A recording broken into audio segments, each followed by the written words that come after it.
वंदे मातरम। इसके पहले अंतर्राष्ट्रीय अर्थव्यवस्था में हमने चर्चा किया है एडम स्मिथ के विचारों को, फिर हमने रिकार्डो के विचारों को शामिल किया है, उसके बाद हमने जे एस मिल के विचारों को शामिल किया है। इसी के बढ़ते में जो उनकी कमियां हैं आज हम उनको देखेंगे, प्रतिष्ठित सिद्धांत का मूल्यांकन करेंगे कि क्या क्या उसमें कमियां थी, क्या सही था, क्या गलत था।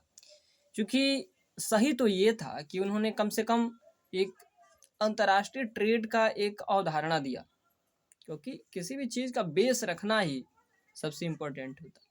तो इम्पोर्टेंस ये है उसका, अर्थात क्लासिकल थ्योरी का उन्होंने एक बेस रखा, लेकिन उन्होंने बहुत बढ़िया, चूँकि कोई भी बेस रखेगा तो उतना अभी आगे परिस्थितियाँ बदलती जाती हैं, तो जैसे ही परिस्थितियाँ बदली तो उनका मॉडिफाई होता गया वो सिद्धांत।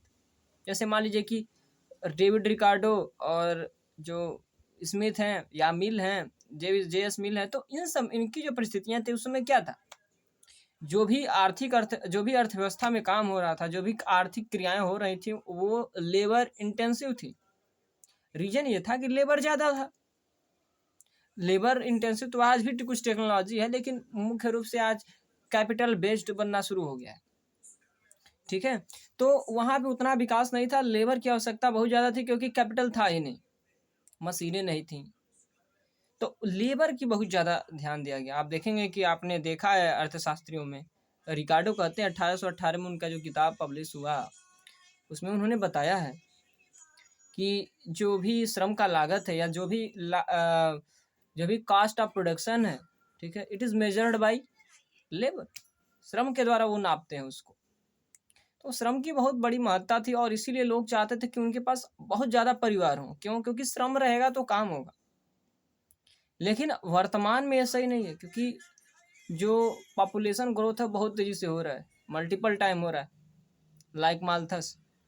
तो इसीलिए अब वो चीज़ें सही नहीं है, तो परिस्थितियाँ बदलती जाती हैं। अब इस समय कैपिटल आ गया तो उतना ज़रूरत भी नहीं है ह्यूमन रिसोर्सेज का, मतलब ज़रूरी तो है लेकिन आवश्यक नहीं है, मतलब उनका होना ज़रूरी है, बहुत ज़रूरी है, उनके बिना हो नहीं सकता, लेकिन बहुत आवश्यक नहीं है। तो ये सारी चीज़ें हैं, क्योंकि अभी लेबर इंटेंसिव नई टेक्नोलॉजी आ रही हैं, जो नई टेक्नोलॉजी आ रही है वो लेबर इंटेंसिव नहीं है। आप ध्यान से सुनिएगा, जो भी नई टेक्नोलॉजी आ रही है उसमें पूंजी का बहुत बड़ा योगदान है, उसमें लेबर का योगदान कम है। तो किसी भी देश में अगर रोजगार देना है तो क्या करना होगा, वहाँ पे लेबर इंटेंसिव टेक्नोलॉजी लानी होगी। लेकिन जब लेबर इंटेंसिव आएगा तो विकास धीरे धीरे होगा। तो ये सब देख के चलना पड़ता है। चलिए, तो इसी प्रकार से परिस्थितियाँ थी इस समय, इसीलिए जो क्लासिकल है उन्होंने अपनी अवधारणा अपने हिसाब से दिया, अपनी परिस्थितियों के हिसाब से दिया। तो इसीलिए अब हम क्या करेंगे, इसका इवोल्यूशन करेंगे। आप इसका स्क्रीनशॉट लेते चलिएगा, ठीक है, आप फिर इसको बाद में पढ़ लीजिएगा। अब देखिए, अंतर्राष्ट्रीय सिद्धांत में रूप में प्रतिष्ठित विचारधारा के अंतर्गत एडम स्मिथ द्वारा वाणिज्यवादी, देखिए, नियंत्रण व्यापार की धारणा से केवल असहमति व्यक्त नहीं करेगी बल्कि तर्कों के द्वारा उनका, देखिए, इसका मतलब ये है कि जो वाणिज्यवाद कहते थे, हमने सबसे पहले बताया कि एडम स्मिथ की विचार क्यों आई, 1776 में जो किताब है इसमें इंटरनेशनल ट्रेड के बारे में क्यों है। वाणिज्यवाद जो विचारधारा था वो इंटरनेशनल ट्रेड में क्या करता था कि जो प्रोटेक्शन ट्रेड पॉलिसी पे बात करता था, मतलब एक सुरक्षित करता था, वो सुरक्षित व्यापार नीति पे आधारित था। लेकिन बाद में चूंकि जब स्मिथ आए तो उन्होंने कहा नहीं, हमें फ्री ट्रेड करना चाहिए, मतलब मुक्त व्यापार की नीति अपनानी चाहिए, ठीक है। और फिर उन्होंने दिया था कि जब एब्सोल्यूट एडवांटेज हो तब अपनाना चाहिए। फिर बाद में उसको स्पष्ट किया रिकार्डो ने, फिर उन्होंने कहा था रिकार्डो ने कि जब तुलनात्मक अंतर हो तो भी अपना सकते हैं, फिर उसको मॉडिफाई किया जे.एस. मिल।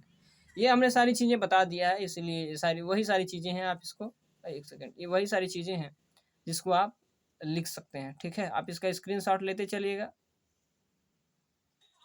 चलिए, इसीलिए स्मिथ तथा रिकार्डो के विश्लेषण में यह स्पष्ट नहीं हो पाया कि दो देशों के व्यापार से किस प्रकार से लाभ, हाँ, ये सारी चीज़ें हैं कि लाभ। जैसे देखिए, हमें 3 चीज़ों को जानना है इंटरनेशनल ट्रेड में। सबसे पहला कि लाभ का कारण क्या है, जैसे एडम स्मिथ ने बताया एडवांटेज।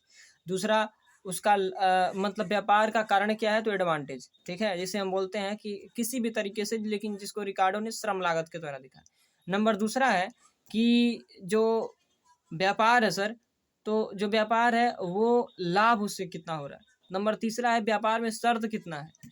तो इन सारी चीज़ों को हमें जानना होगा, लेकिन बहुत बढ़िया तरीके से नहीं पता चला। तो कौन बता रहा है, जेएस मिल बता रहे हैं कि इस प्रकार से व्यापार होना चाहिए। वो प्रोडक्टिविटी के रूप में दिखा रहे हैं, वस्तुओं के रूप में, कि एक यूनिट लेबर से कितना एक्स और कितना वाई बन रहा है। ठीक है, अब एक यूनिट लेबर से कितना एक्स और कितना वाई बन रहा है, उसके हिसाब से अब ट्रेड की जो संभावित दृश्य है वो हमें पता चल जाएगा। ठीक है, तो उसको स्मिथ जेएस मिल ने बताया, लेकिन संभावित बताया सर, पूरा क्लियर नहीं बताया।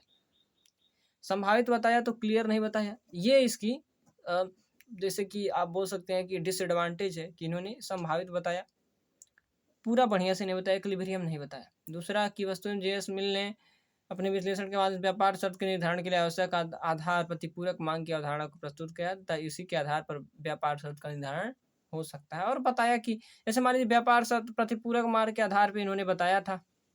ठीक है, कैसे व्यापार शर्त का निर्धारण होगा, और फिर जब व्यापार शर्त का निर्धारण हो जाएगा तो पता चल जाएगा कि अगर व्यापार होगा तो लाभ हमें कितना होगा। तो संभावित जो परिदृश्य है, संभावित व्यापार शर्त पता चल रहा है, इसका मतलब संभावित लाभ पता चल रहा है। ठीक है, चलिए यह एक आलोचना रही। उसके बाद इन्होंने केवल श्रम लागत को शामिल किया, लेकिन वर्तमान में क्या है, केवल श्रम लागत नहीं है, बहुत सारी लागतें विद्यमान है। दूसरा नंबर तीसरा पूर्ण विशिष्टीकरण होना। दूसरा एक और है, समस्त श्रम को समरूप माना गया, मतलब समस्त श्रम को समरूप मान लिया कि मान लीजिए कि अगर एक किसी के कोई भी देश का जब श्रमिक है ना, वो हर चीज में कुशल है, मतलब जो चाहे वो बना सकता है, लेकिन वास्तव में होता नहीं है। और उसके अलावा पूर्ण विशिष्टीकरण होना, लेकिन व्यवहार में ऐसा नहीं होता है, क्योंकि कोई भी देश अब किसी दूसरे देश पे डिपेंड नहीं रहना चाहता। पूर्ण विशिष्टीकरण का मतलब क्या है कि वो दूसरे पूरे, मतलब कोई भी देश किसी दूसरे देश पे क्या है, पूरा डिपेंडेंट है। मतलब अगर पूर्ण विशिष्टीकरण मतलब कि अपने किसी एक वस्तु को बनाने में क्या कर अपने पूरे संसाधनों को लगा दे रहा है, इसका मतलब ये है कि दूसरे जो वस्तु है उसके लिए डिपेंडेंट है, वो भी टोटली डिपेंडेंट है, या पूर्ण विशिष्टीकरण की स्थिति है। तो यहाँ पे ये आलोचना है कि कोई भी देश पूरा मतलब कि पूर्ण विशिष्टीकरण नहीं करता। ठीक, उसके अलावा बहुत सारे कारण हैं इसके। परिवहन लागत को शामिल, देखिए परिवहन लागत को भी शामिल नहीं किया गया है, जो सबसे बहुत बड़ा गलती इन्होंने किया है। ठीक है, अपनी परिस्थितियों को देख के लेकिन इन्होंने किया था। विशिष्टीकरण की प्रक्रिया को काफ़ी सरल माना गया। हाँ, विशिष्टीकरण इन्होंने कहा बहुत आसानी से हो जाएगा, लेकिन आसान नहीं होता। उसके अलावा मुक्त व्यापार की अवधारणा व्यावहारिक है। मुक्त व्यापार हर समय लागू नहीं हो सकता, व्यवहार में लाया ही नहीं जा सकता। कोई भी उसका जो रहेगा ना, प्रोटेक्शन तो रहेगा ही रहेगा सर। अब भारत देखिए कितने देशों से व्यापार, यूरोप का भी कितने देशों से, लेकिन एफटीए कहाँ है, फ्री ट्रेड एग्रीमेंट पूरा हो नहीं पाता है। कई लोग जो कहते हैं एफटीए, तो उसमें भी बहुत सारे नियम कानून होते हैं। ऐसा नहीं है कि एफटीए, और कभी एक आध वस्तु के लिए हो सकता है तो हो सकता है, लेकिन उसमें भी नियम कानून होते हैं। तो इसीलिए व्यवहारिक नहीं है। अस्तु अदला बदली व्यापार व्यवस्था के उस जब एडम स्मिथ थे उसमें क्या चलता था, अदला बदली व्यवस्था, बार्टर सिस्टम, तो उस परिप्रेक्ष्य को ध्यान में रख के दिया गया था, जो ही ठीक नहीं है, अव्यवहारिक है इस समय वर्तमान में। व्यापार का स्थैतिक विश्लेषण, मतलब पर्टिकुलर टाइम के रूप में, पर्टिकुलर टाइम की मतलब टाइम को स्थिर मानकर उन्होंने व्यापार का विश्लेषण किया है, लेकिन जो ठीक नहीं, अर्थात शॉर्ट रन के बारे में केवल बताया।